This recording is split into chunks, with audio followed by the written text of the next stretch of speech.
I have a question for Dan. You mentioned that the states all regulate groundwater differently, of course. Is there any interest on the part of states, as far as you know, in collaborating similarly to a river compact to try to come up with common goals for storage and reduction of drawdown? Well, good question. And one of the questions we get when we go out to producers in Kansas, irrigators, they say, well, if we, there's real concern, well, if we quit irrigating or reduce our irrigation, it'll go to Texas, the water will move to Texas, and it doesn't move much. You know, and within our lifetime, our water's not going to move down to Oklahoma and Texas. And we have a research partnership with Texas A&M and Texas Tech, research and extension-wise. So we have a program there through USDA. But I would say it'll be difficult between states because every state has different regulations. We have water, the state owns the water in Kansas, and in Texas, the landowner, I think, owns the water, I believe. So there's different rules and different ways of going about it. So I don't see us getting together and at the state level. A second question. A second question for Dan. Yeah, you mentioned again that for Kansas that the state actually owns the water, so it actually is a public good. But you had up on your graph that the irrigators tend to say pump till it's gone. Is that really maybe? Yeah. Well, yeah, maybe. But is that really due to the fact that the irrigators themselves don't believe that the state owns the water, that they actually own it? And that's really what has put Kansas in the position that it is. Because as a public good, you would think that the state would institute more management practices and much earlier than it has.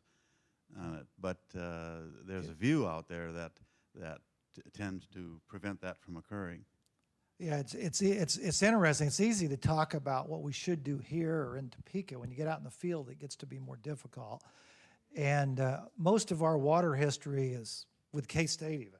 You know, the university was developing the water resource. Most of the state was encouraged the development of the water resource.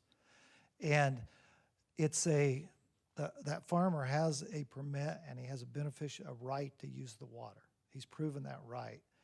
And there's some legal issues, even constitutional issues on the takings rules in the state that it's going to be difficult for the state to take it away from them.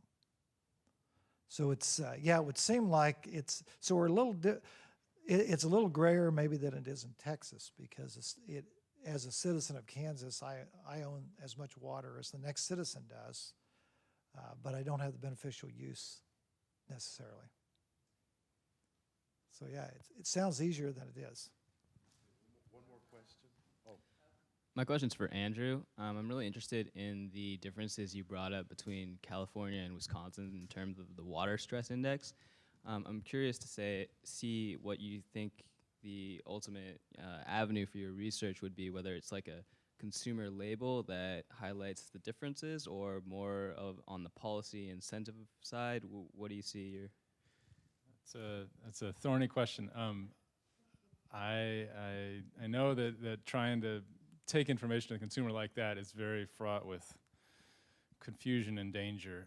So there would have to be a very concerted effort among the entire food system to decide that labeling of that sort of use. I think it'd be very interesting, and I'm sure that eventually some people will be distributing this information. The question is how widespread it would be.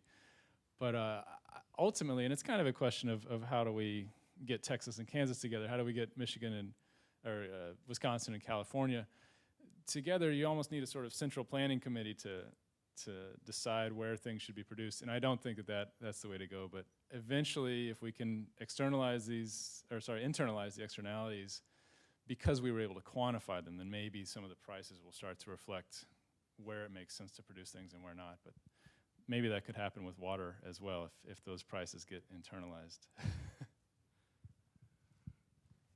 Okay.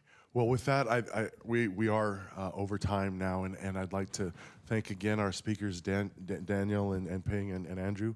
One more round of applause for the speakers, please. And thank you all very much. The plenary session is across the street. Oh. Yes, evaluation forms, they're very much looking forward to your suggestions and input.